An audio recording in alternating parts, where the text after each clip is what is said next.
But as I said to Prime Minister Netanyahu when I spoke to him last week, and more generally, significant escalation is not in anyone's interest. What we want to see is the situation overnight.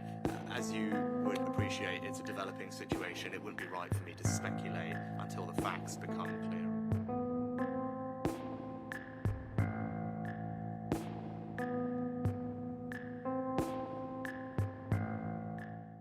With the situation overnight, as you would appreciate, it's a developing situation. It wouldn't be right for me to speculate until the facts become clear, and we're working to confirm the details together with allies. We have condemned Iran's reckless and dangerous barrage of missiles against Israel on Saturday, and Israel absolutely has the right to self-defense. But as I said to Prime Minister Netanyahu when I spoke to him last week, and more generally, significant escalation is not in anyone's interest. What we want to see is calm heads prevail across the region.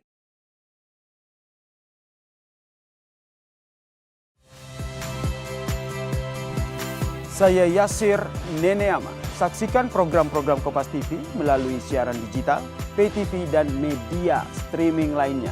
Kompas TV, independen, terpercaya.